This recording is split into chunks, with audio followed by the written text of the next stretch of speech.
వేకువ వాక్యము ఇది దైవ వాక్యము. వేకువ వాక్యము ఇది దైవ వాక్యము. వేకువ వాక్యము ఇది దైవ వాక్యము. వేకువ వాక్యము ఇది దైవ వాక్యము.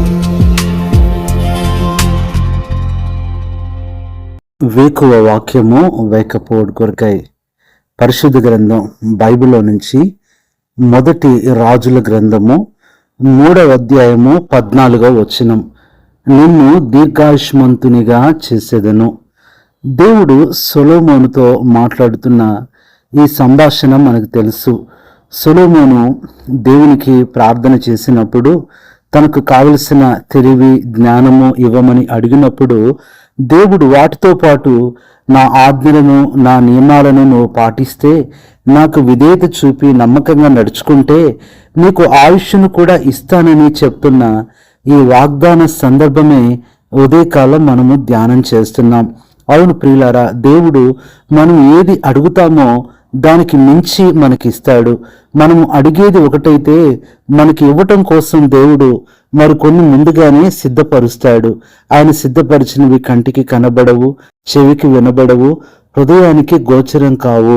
అయినప్పటికీ కూడా జీవితంలో అనుభవించవచ్చు.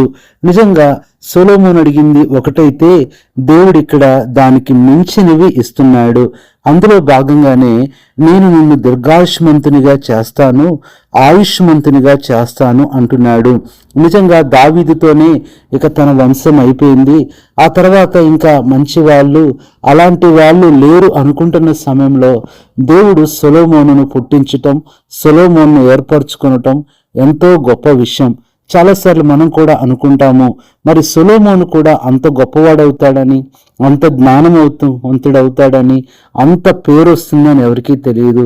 మనం కూడా చాలాసార్లు అనుకుంటాం, మన పిల్లల విషయంలో వీళ్ళు ఎందుకు ఉపయోగపడరేమో, వీళ్ళు చదవరేమో, వీళ్ళకి జ్ఞానం లేదేమో అనుకుంటాం. కానీ దేవుని ఏర్పాటు నువ్వు తెలుసుకుంటే ఆశ్చర్యపోతావు. నీ బిడ్డల్ని ఎంత గొప్పవాళ్ళగా చేయబోతున్నారో, నువ్వు ఊహించని స్థాయికి వారు ఎదుగుతారు, అభివృద్ధి చెందుతారు, దేవునికి మహిమ తీసుకొస్తారు, తల్లిదండ్రులకు సంతోషం తీసుకొస్తారు. సొలొమోను ద్వారా కూడా అదే జరిగింది.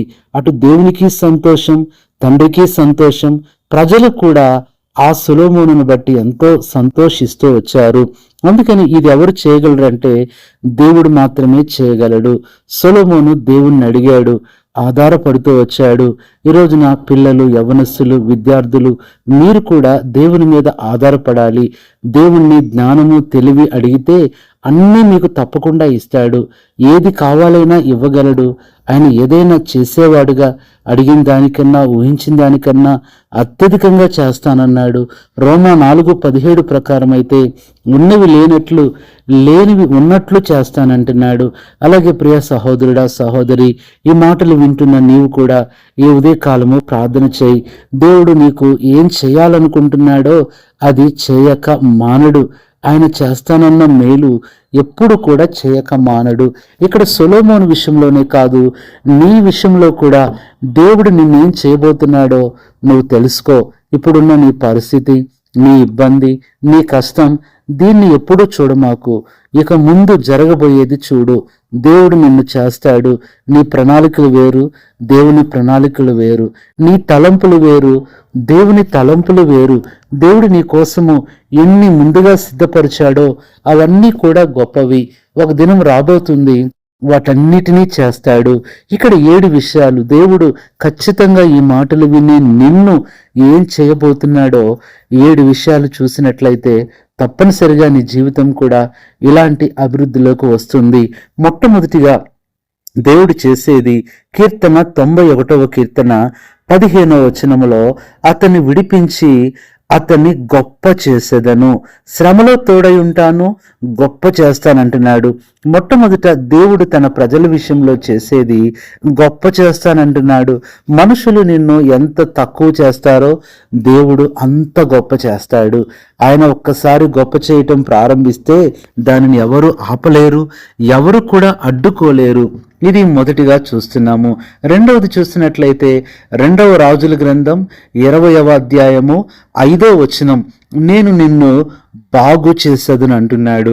గొప్ప చేస్తానన్న దేవుడు రెండోది బాగు చేసేదను.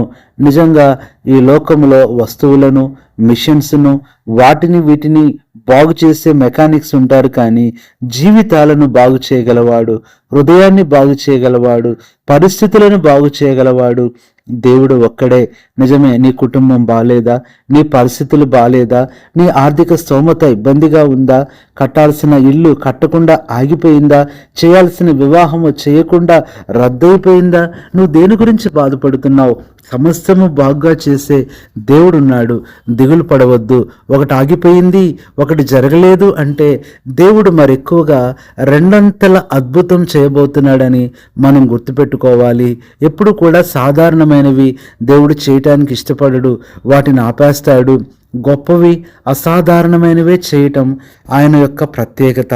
మూడవదిగా చూస్తే జకర్యా గ్రంథం 9:12, మీకు రెండంతలుగా మేలు చేసేదను. మూడవదిగా ఆయన మేలు చేస్తానంటున్నాడు. నిజంగానే నీ జీవితంలో దేవుడు సిద్ధపరిచిన, దాచి ఉంచిన మేలు నువ్వు అనుభవిస్తావు. ఆయన సిద్ధపరిచిన మేలు ఎవరికి చేయాలనుకుంటున్నాడో ఆయన చేయక మానుడు. మేలు చేయకుండా ఆయన ఉండలేడు. కాబట్టి ఆ మేలు త్వరలోనే పొందుతావు. ఈరోజు రేపు ఆలస్యం అవుతుందని బాధపడొద్దు.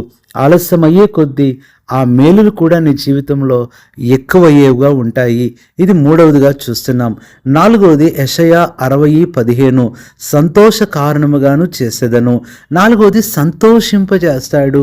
ఇంత గొప్ప దేవుడు నీకుంటే నేను చేస్తాను, గొప్ప చేస్తాను, బాగు చేస్తాను, మేలు చేస్తాను, సంతోషింపజేస్తానని చెప్పిన దేవుడు ఉంటే ఎందుకు ఇంకా దుఃఖపడుతున్నావు? సహోదరి, నీ దుఃఖము, నీ కన్నీళ్ళు, నీ వేదన దేని గురించో అది ప్రభువుకు బాగా తెలుసు. ఒక దినము వాటన్నిటినీ దేవుడు సరిచేస్తాడు, సంతోషింపచేస్తాడు. ఐదవదిగా చూసినట్లయితే యెషయా గ్రంథం 41:13, నేను నీకు సహాయము చేసేదను. ఈ చేసేదను అనే ఒక గొప్ప మాట ఈ రోజున దేవుడు నీతో మాట్లాడుతున్నాడు. ఐదవది సహాయం చేస్తానంటున్నాడు. అది ఎలాంటి సహాయం అంటే చెప్పడానికి వీల్లేదు. నీ సమయోచితమైన సహాయం, గొప్ప సహాయం, ఆశ్చర్యకరమైన సహాయం ఆయన చేస్తాడు. ఇంకా మనుషుల సహాయమే వెతుకుతున్నావు, మనుషుల సహాయం మీదే ఆధారపడుతున్నావేమో. దేవుడు చేసే సహాయంతో నీ సమస్యలన్నీ కూడా చక్కబడతాయి, నీ పరిస్థితులన్నీ కూడా కుదురైపోతాయి, అన్నిటికీ కుదురుబాటు కాలం వస్తుంది. ఆరవదిగా చూస్తే మొదటి దినవృత్తాంతముల గ్రంథము 17:12, నేను నిన్ను నిత్య స్థాపన చేసేదను. నిజంగా ఆయన స్థాపిస్తానంటున్నాడు. ఎక్కడ కూలిపోయావో, ఎక్కడ చెదిరిపోయావో, బ్రతుకు, జీవితం, సాక్ష్యం ఎక్కడ పాడైపోయిందో తెలిసి తెలియక బాధపడొద్దు. మళ్ళీ ప్రభు పాదాల దగ్గరికి రా, ఆ ప్రభువును అడుగు. నిన్ను మరలా స్థాపన చేస్తాడు. ముందున్న దానికంటే మరి ఎక్కువగా నిన్ను స్థాపించి నిన్ను ఆశీర్వదిస్తాడు. ఇది ఆరవది, స్థాపన చేస్తాడు. ఏడవది జకర్యా 10:6, నేను యూదావారిని బలశారులుగా చేసేదను. ఏడవది చూస్తే బలశారులుగా చేస్తాడు, లేదా బలవంతులుగా. ఒక్క మాటలో చెప్పాలంటే నిన్ను బలంగా చేస్తాడు. ఎవరి ముందు, ఏ పరిస్థితుల ముందు నిలబడలేకపోతున్నావో అవే నీ ముందు నిలవలేక పారిపోయేటట్టు చేస్తాడు. శత్రువు ఒక్క దారిని నీ మీదకి వచ్చి 7 త్రోవల్లో పారిపోతాడు. ఇంత గొప్ప దేవుడు ఉన్నాడు, నిన్ను చేస్తానంటున్నాడు. సొలొమోను చేసిన దేవుడు నిన్ను చేయడా? తప్పకుండా చేస్తాడు. ఈ ఉదయమే ఈ మాటలు నమ్ము. ఈ 7 ఆత్మీయ అనుభవాలు నీ జీవితంలో త్వరలో దేవుడు చేసి ఈ దినమే ఆ కార్యం ప్రారంభించి నిన్ను దీవించవాలని నీ కొరకు ప్రార్థన చేస్తాం. పరిశుద్ధుడైన తండ్రి, ప్రభువైన యేసుక్రీస్తు నామంలో నీ పాదములు కొందనములు చెల్లించుకుంటున్నాం. నేను నిన్ను దీర్ఘాయుష్మంతునిగా చేస్తానన్నారు ప్రభువా. మరి నిజంగా సొలొమోనును ఎలాగైతే చేస్తానని చెప్పారో ఈరోజు ప్రభువా మా అందరితో కూడా మీరు మాట్లాడుతూ వచ్చారు. గొప్ప దేవుడో ప్రభువా, మరి ఈ మాటలు వింటున్న ప్రతి ఒక్కరిని అలాగూ చేయండి. ఏ పరిస్థితిలో ఏ ఇబ్బందిలో ఉండి మాటలు వింటున్నారో మీకు తెలుసు. నెమ్మదిని, శాంతిని, సమాధానాన్ని ఇచ్చి 7 అనుభవంలో అనుభవశాలులుగా వారిని చేస్తూ రమ్మని మా ప్రభువైన యేసుక్రీస్తు నామంలో ప్రార్థిస్తున్నాము తండ్రి, ఆమేన్. మన పరమ తండ్రి అయిన దేవుని ప్రేమ, మన ప్రభువైన యేసుక్రీస్తు కృప, పరిశుద్ధాత్మ అన్యోన్య సహవాసం మీ అందరికీ సదాకాలము తోడయుండి ఈ 7 అనుభవాలు మీ జీవితంలో దేవుడు చేయునుగాక. ఆమేన్. కృంగుదలలో దార్చుటకు కన్నీటినంతటిని తుడుచుటకు దినమంతా సిద్ధపరచుటకు దైవ చిత్తం గ్రహించుటకు